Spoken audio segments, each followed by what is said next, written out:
Tree Talking Time is brought to you by Conkey's Outdoors. Get all your hound hunting needs at conkeys.com. Welcome to Tree Talking Time, where we talk all things tree dogs, from the smallest fights to the largest hounds, treating squirrels to bears and everything in between. And from time to time, we might even run a little fast game.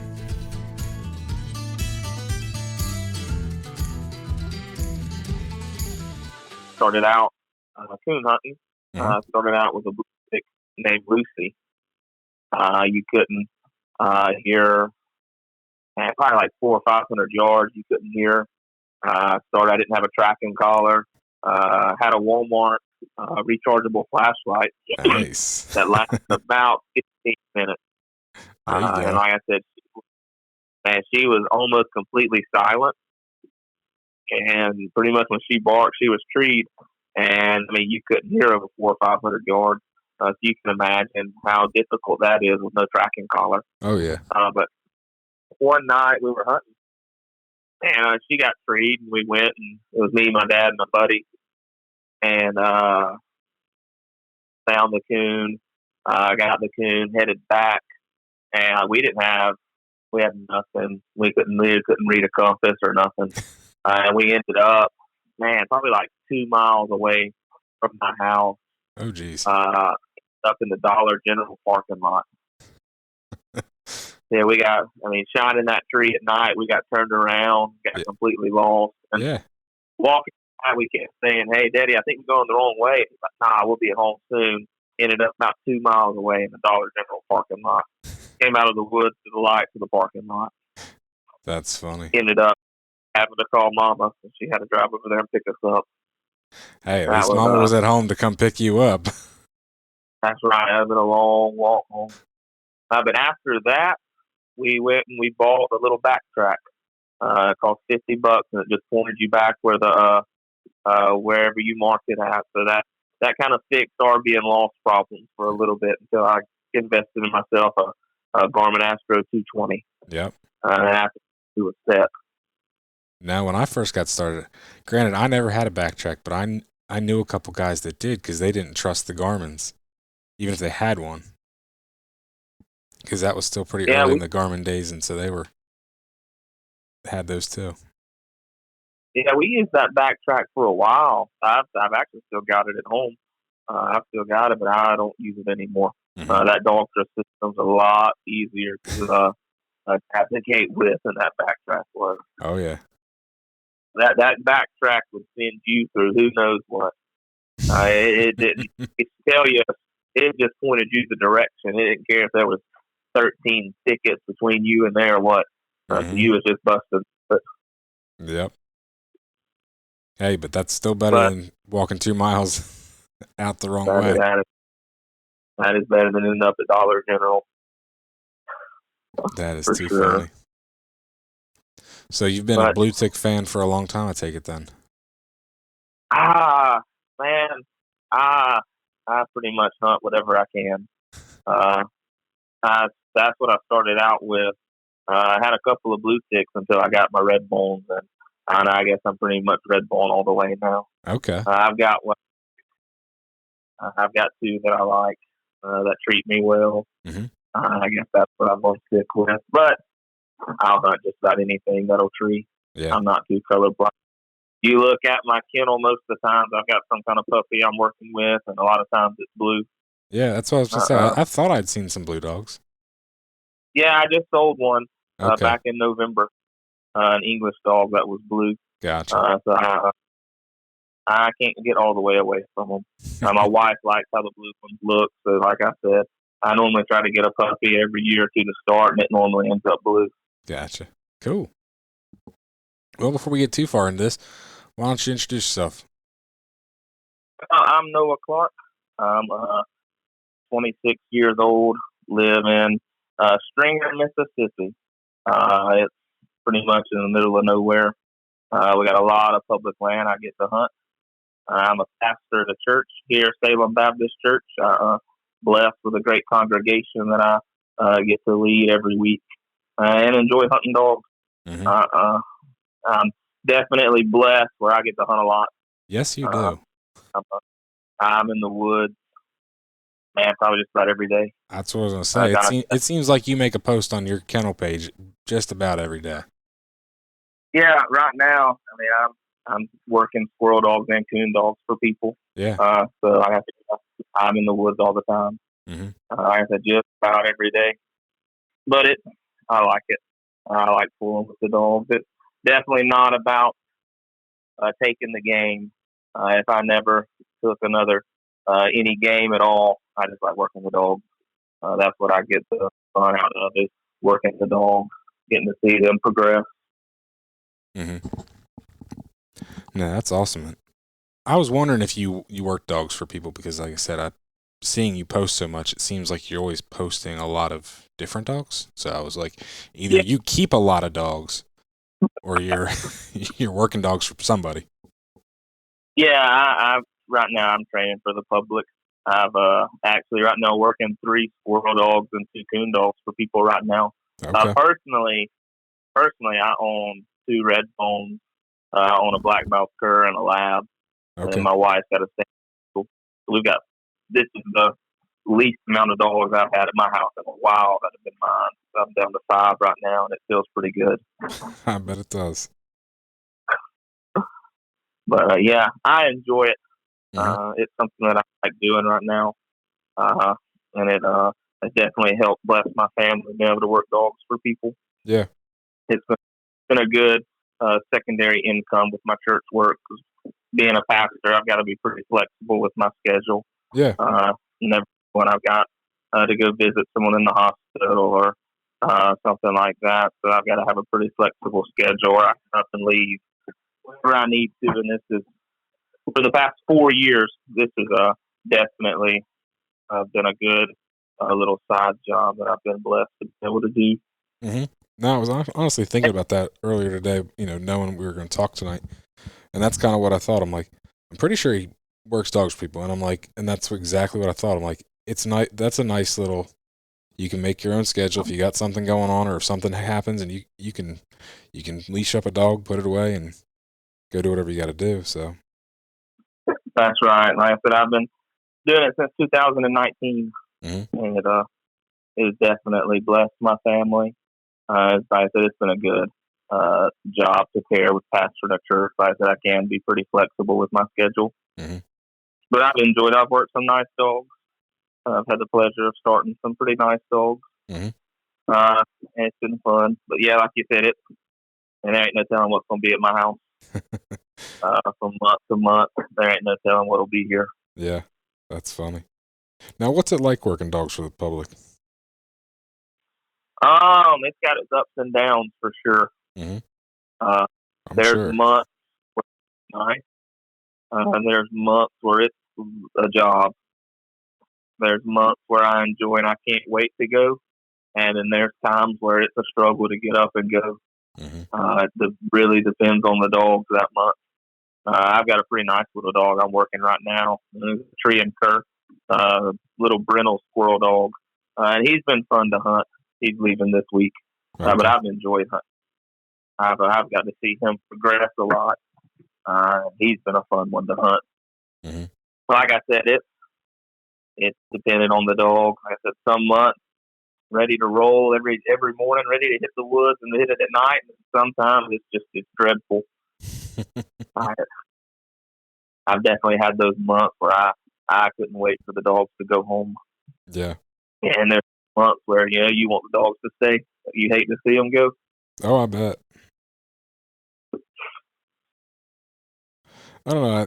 But That's always fascinating to me. The people that work dogs for the public, and in your head, you kind of think, "Man, that's a dream job." But like you said, sometimes it is, and sometimes it's not.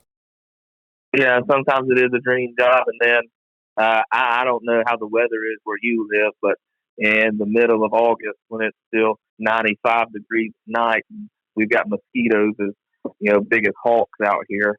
You start rethinking. You start rethinking it then, and definitely not a dream job then. Oh yeah.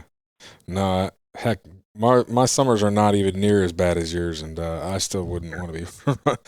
I barely hunt myself in the summer, so.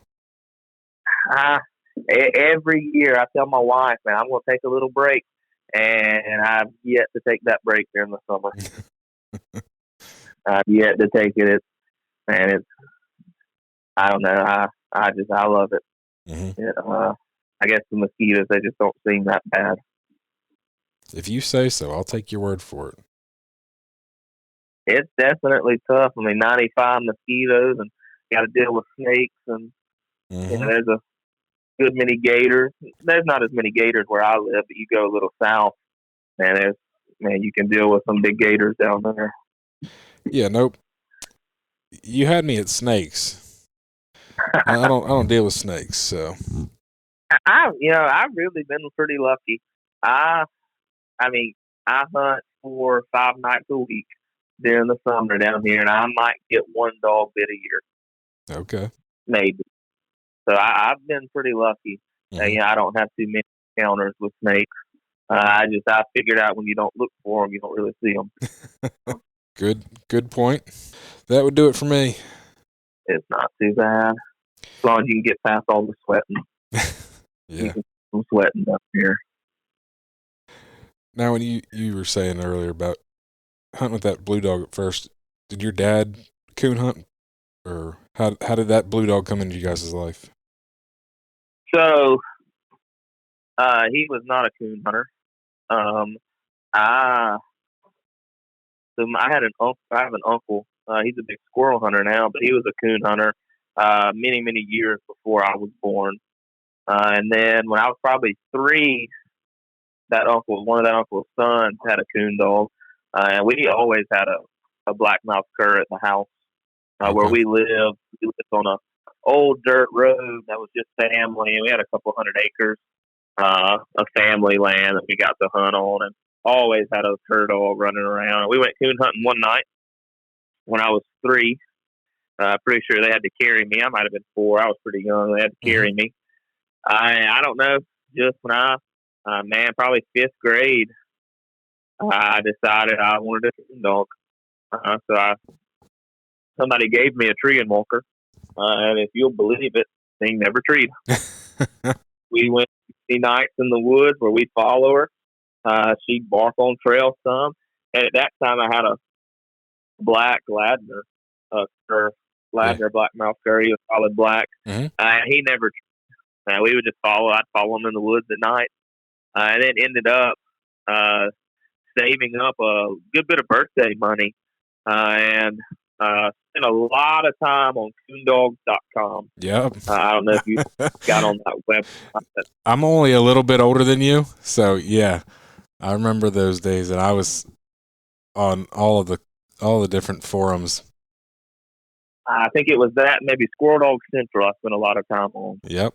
But I spent a lot of time on coondogs.com and ended up finding this blue tick. She was 2 years old at the time. Called the guy. He lived maybe middle of Alabama. And he was like, yeah, this is the only dog I got that'll treat, but I'm not really a blue tick guy. So I saved up my birthday money, and my dad gave me a little bit, and he wanted $500 for her. So we drove a couple hours to Alabama and picked her up and brought her home. And the first night cut her loose, and she treated a coon. Nice. She nothing fancy on her papers. I think she had one titled dog, which was Northern Blue Dancer, in like her 3rd generation, just out of some old pleasure dogs. But I treat a lot of coons with her. Back then, I couldn't drive, so pretty much what we did, I hunted probably 4, maybe 5 nights a week, and we'd cut loose behind my house. And then the next night we would drive down to my cousin's house, which was maybe 2-3 miles away, and we'd hunt his property. And then the next night we'd hunt behind my house. I did that for 3, maybe 4 years. And it got to the point, we didn't kill many coons, and it got to the point where them suckers would just run and run and run. And we'd end up going 2-3 miles. Night after night. There was time we'd have to knock on people's doors and have to go get the dogs in their backyard. Oh, geez. Them coons just learned that's what we was doing. They was just going to run. Yeah. So after a few years, we had to go find some new places to hunt. And we found some public land around and started hunting there some. But I hunted her for a while. I probably hunted her for 4 or 5 years. Well, I hunted her until I got into high school and got my license. Yeah, I hunted her for a while, Mm-hmm. and ended up I bred her. I bred her to probably one of the nicest dogs I've ever been in the woods with, and puppies didn't do nothing. Oh man. A guy from Arkansas got a pair of them. They wouldn't even chase a deer. I mean, they would. He tried to use them as deer dogs, and they wouldn't even chase a deer. And they were just terrible. And I went through some other blue dogs, and then for a little while, got out of hunting. Okay. For a couple of months. My best friend in high school died in a car wreck. And that first story I told, he was the friend that was with me, so he hunted with me a lot. Yeah. And after he passed away, I ended up selling Lucy, that blue tick, to a guy in Texas for what I thought was big money. I think I sold her in my life for like $1,500. Mm-hmm. Back that was almost 10 years ago. Yeah. For a 16-year-old boy, I mean, I was living in high cotton there. Exactly. $1,500 for a dog.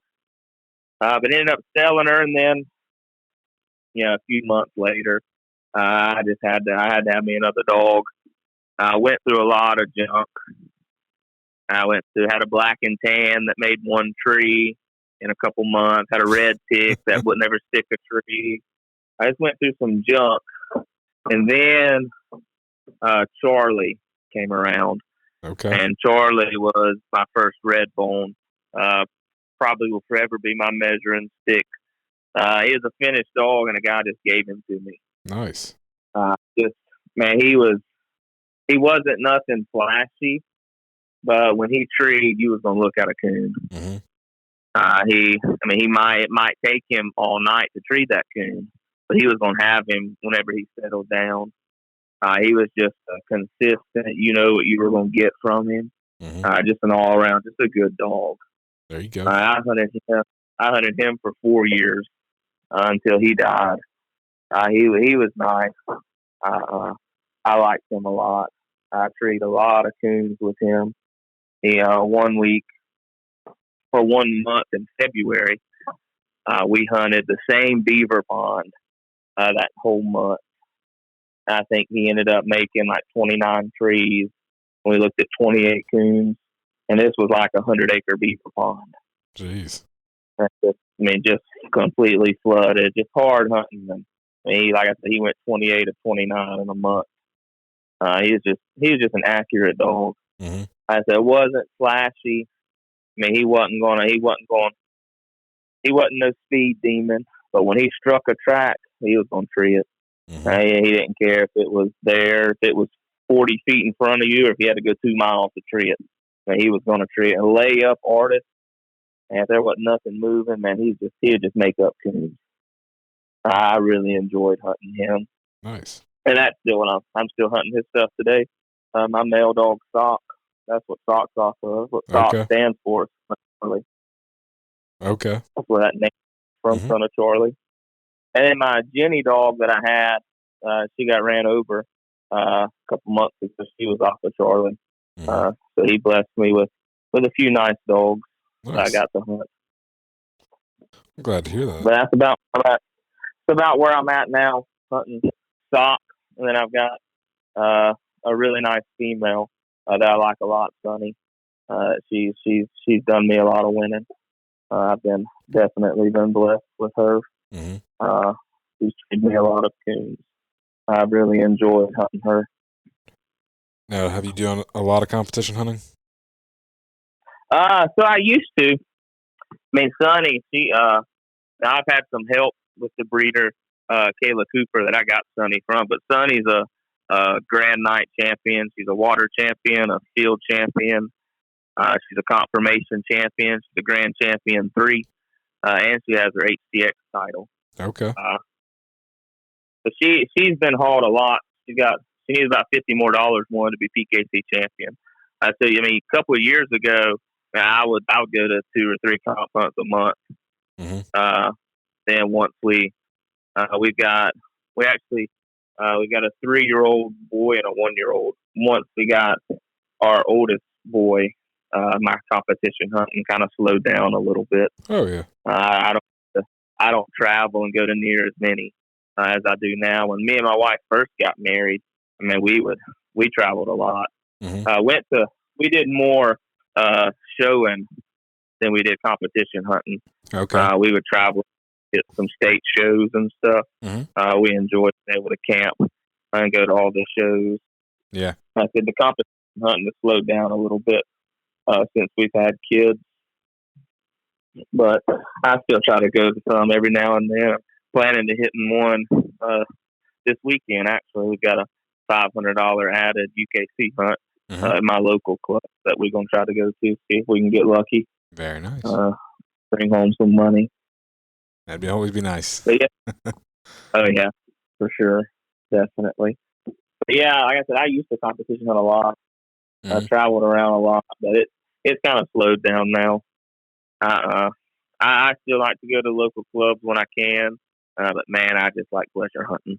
There's just something about getting out there with your dog, just you and your dog, and listening to them work. Yeah. Conkeys Outdoors is proud to be a sponsor of Tree Talking Time. Family, hunting, tradition is the Conkeys motto. They understand the importance of passing down the tradition of hound hunting. They are a family-owned business that treats you like family. They also understand the importance of having the gear you need when you need it. Conkeys carries everything for your next hunt, and it ships to your door quick. They also offer great warranties on all tracking systems and financing options. Check them out at conkeys.com. You can also use the code TreeTalkingTime5 in all caps to save as well. Now, where on the timeline here did you start squirrel hunting? Man, my whole life, really. Okay. So, like I said, when growing up, we lived on that family land. And we always had a blackmouth cur around normally. Now, we never had really any good squirrel dogs, but where we lived, man, you could go out and it would be nothing to kill 5 or 6 squirrels a day, just shaking vines. So actually, that first blue tick I had, me and my sister, we would go and tree squirrels with her, or I should say, we would go tree a squirrel with her. She'd tree that first squirrel, man, 100 or so yards from you. Man, that second squirrel, she'd be gone. So she was good for about 1 squirrel a day. That's funny. But growing up, I squirrel hunted a lot just behind the house. And then squirrel hunting with dogs. Like I said, my uncle, he's big into fights. Okay. I've been squirrel hunting with him for probably 10 years now. But then squirrel hunting my own dog and squirrel hunting for people. Been about 4 years now that I've really been into it. Gotcha. I guess a couple years ago, I handled a English dog for a guy in some NSD hunts. Okay. Went around the south some, traveling and hunting him. It's been a few years. Starting my oldest boy, he likes to go with me, so he's been coming with me some. He'll come with me once a week or once every 2 weeks. Yeah. He likes to get out and mess with the dogs. He don't like coon hunting yet. He says that he definitely likes the squirrel hunting better. Yeah. But maybe rub off on him the older he gets. Oh, I'm sure. But man, he likes getting out and messing with the dogs. But yeah, I've been squirrel hunting for a while. Mainly just pulling vines. That's what we started out with, walking out and pulling vines, seeing if we get to move. I said, man, when we grew up, man, you could almost kill a limit just about every day. That's nice. Yeah, you had said, you grew up with black mouse, but some lines of black mouse don't necessarily make the best tree dogs. That's why I was curious if they were just farm dogs or if they were actually squirrel dogs. Yeah, they were more just farm dogs. Like I said, growing up, we had cows and we had horses and stuff, and they was just mostly yard dogs. We just never could. I don't know. They just never made real good squirrel dogs. Like I said, I've got a black mouse now, Libby. I like her a lot. She sleeps in the house. She's my riding partner. I've shot squirrels over, but she won't bark. Okay. She will.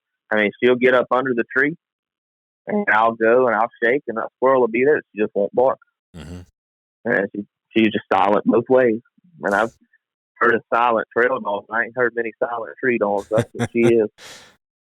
I said, I guess it was Tuesday. I went and killed a squirrel to her, but she was under the tree, just wouldn't bark. Yeah. I don't know. She's 5, so I don't guess she's gonna change anytime soon. Nah, probably not. But with all the other squirrel dogs you got there, sounds like you still have enough dog power to go tree some squirrels. Oh yeah, we've been blessed for sure. Been blessed to get out there and tree a few. What kind of feist does your uncle have? He's got some collie bred feist. Mm-hmm. He's got I guess it'd really be more like a Tennessee Mountain hybrid type dog. Okay. His name's Max. He's a nice little dog. I actually took him. He's getting older. He's done a little winning with him, and I actually took him some. I got one of my good friends. They normally come up around right after Christmas, and we went and got Max, and we took him for a hunt, and we ended up killing 6 to him right after Christmas. Nice. And I guess last year he's got a dog that did a little winning called Clint's Eli. Okay. And I hunted Eli. He's probably 13 now. But last year, me and my son, we hunted him a good bit last year, just hanging out and just enjoying him. But I'm pretty lucky that when I need a squirrel dog, I can just go to his house, and I can normally have a couple to choose from that I can just pull out and go tree some squirrels with. That's convenient. Yeah. I hunted a dog. He had Roxy for a while. She stayed at my house for a while. She was a nice dog. I treated a lot of squirrels with her. I really enjoyed hunting her. Mm-hmm. Made a couple friends hunting her too. A couple of high school buddies. They'd come and we'd go hunt with her. Mm-hmm. She was always good for 4 or 5 squirrels. Very nice. And it seemed like she'd just make them appear. I enjoyed hunting her. She was a nice little dog. Well, with all this hunting you do, I'm sure you got some good stories. Yeah, I'm sure I can think of a few. I guess one comes to mind. Was hunting old Charlie one night, and me and my buddy Chris Walters, we were hunting, and wasn't nothing moving. Charlie got out there probably about 800 or so yards, and he just fell trees, and just slammed the tree. So we start walking, and we get down to the tree, and we're shining, and we can't find nothing. And like I said, Charlie, he was pretty accurate. So it was, him just making a flick. That was pretty uncommon. So we're still looking, and Chris says, "Hey, is the wind blowing?" I'm like, I don't think the wind's blowing. Well, he said, "You see those leaves up there moving?" And it was just a pile of 4 or 5 leaves. And I was like, "Yeah, it looks like they're moving." He said, "I think the coon's hiding up under there." And I don't really see how. That's not a big group of leaves. I think we could see him. He said, "I'm going to shoot up there." And lo and behold, he shoots out, and a 10, 12-pound coon falls out. That's a giant for you, isn't it? Oh, yeah. And that was one of the bigger. And still to this day, we ain't got a clue how that sucker was hiding in that little clump of leaves. Mm-hmm.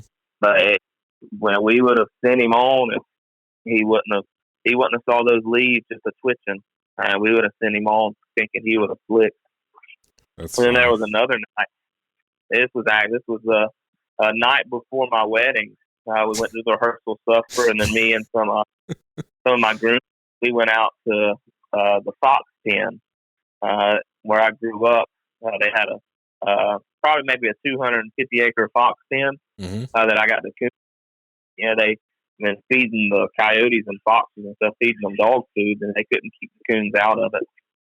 And I had a buddy that he was hunting an old Walker dog that, she is probably 15 or 16. She didn't have any teeth.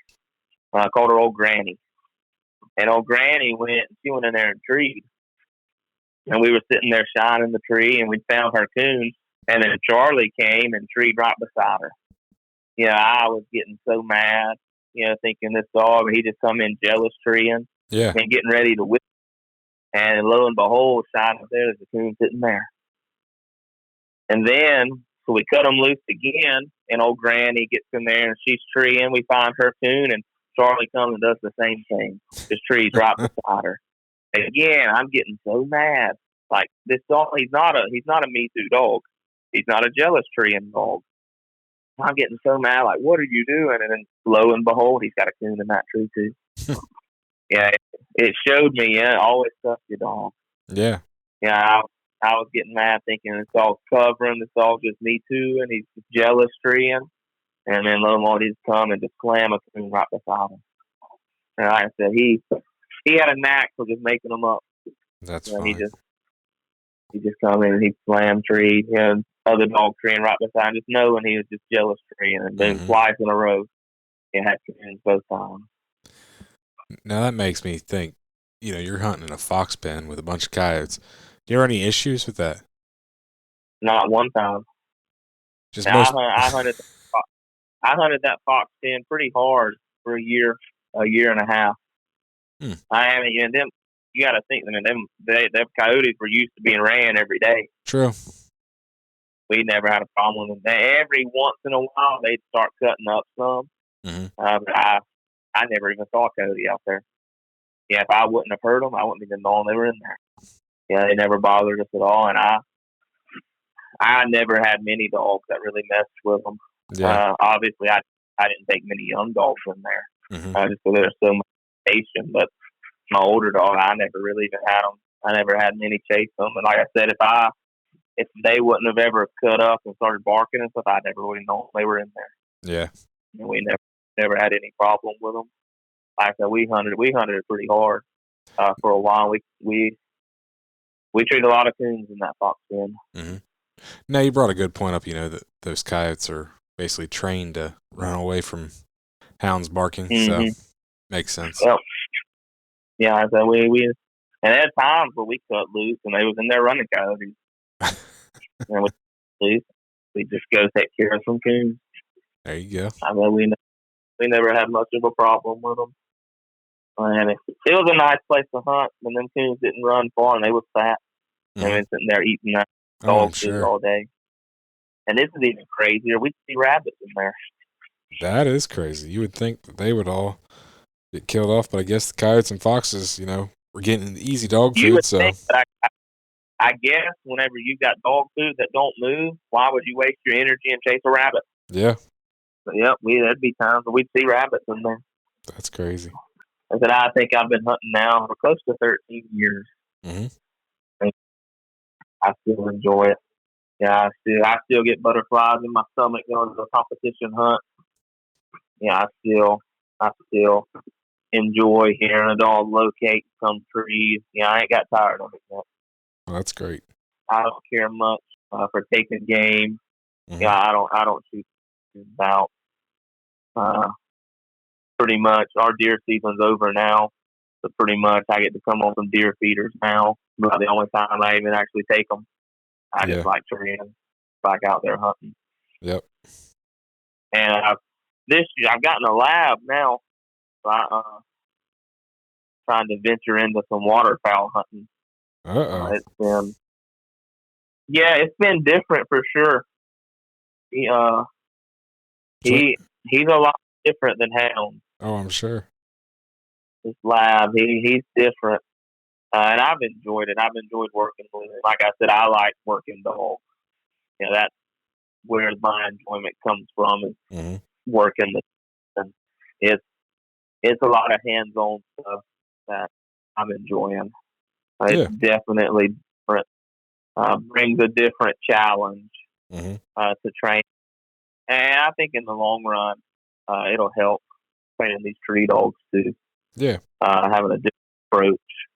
But we got to go on a few hunts this year, and he got a few retrieves in. Good deal. So that was nice. And we'll try to hit it a little harder next year. See if we can on a few more. Now, like you said, go ahead. Nah, I was just gonna say I'm enjoying it. Something a little different. Yeah, for sure. But I'm enjoying it. He's been a fun dog. Now, with you starting so many dogs you were saying that you usually buy a puppy every year and start it, and then also working dogs for the public. Do you have any tips or tricks for people starting pups, or anything you've learned that really stands out? Yeah, man, be patient. We see on Facebook all these puppies that are 3, 4 months old, treeing coons by themselves, treeing squirrels by themselves, and yeah, that don't happen all the time. Mm-hmm. Yeah, I was actually talking to a client today that was debating on whether leaving his puppy another month or not. He's a 8 or 9 months old puppy, and not treeing yet. And I was telling him, man, we got to remember. I mean, what was it? 10, 15 years ago, people weren't even starting putting dogs in the woods till they were a year old. Yeah. Yeah. Sometimes we get too impatient. We see all these dogs on Facebook, on social media, treeing and stuff at 16 weeks old, and we think if ours not doing that, he's not going to make it. Yeah. Sometimes you got to sit and let him be a puppy. Mm-hmm. For sure. He's got to sit, let him grow up a little bit. I think we expect too much out of puppies nowadays. Mm-hmm. We forget to be a puppy. I'd probably say my biggest advice is just have some patience. Just kind of sit back and just to be patient. Mm-hmm. No, that's some pretty sound advice. That's for sure.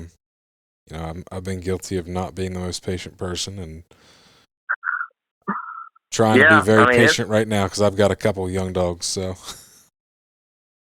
Yeah, and we gotta remember. I mean, all dogs learn different too. Mm-hmm. Not all dogs start at the same pace. It's just like people. I mean, sometimes it takes us or some person a little longer to catch on to something that does somebody else. Mm-hmm. For sure. Sometimes we just sit down and just be patient and remember how young they really are. Oh yeah. I think that's a big thing, and sometimes we forget that an 8-month-old puppy is an 8-month-old puppy. Mm-hmm. And we just need to sit back and let them grow up a little bit. Yep. But yeah, I've been guilty of it too, and especially when they start doing real good, and then they kind of have a setback. Mm-hmm. You get real aggravated because we know they know what to do. Yeah, but then we have to sit back and remember how young they really are.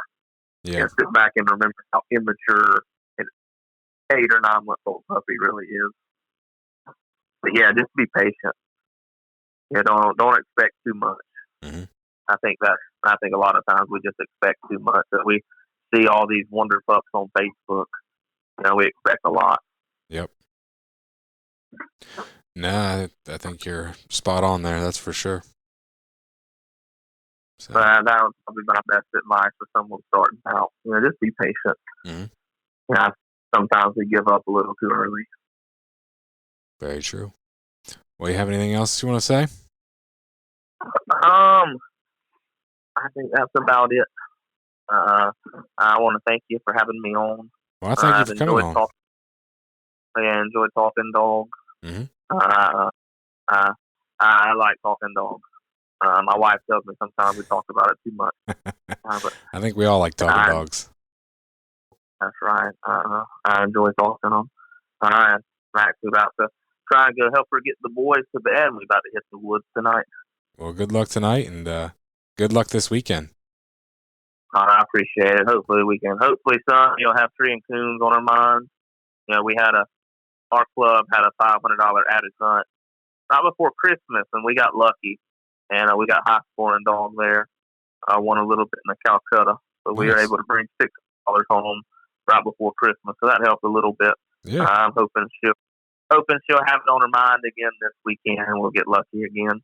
Very nice. Well, good luck.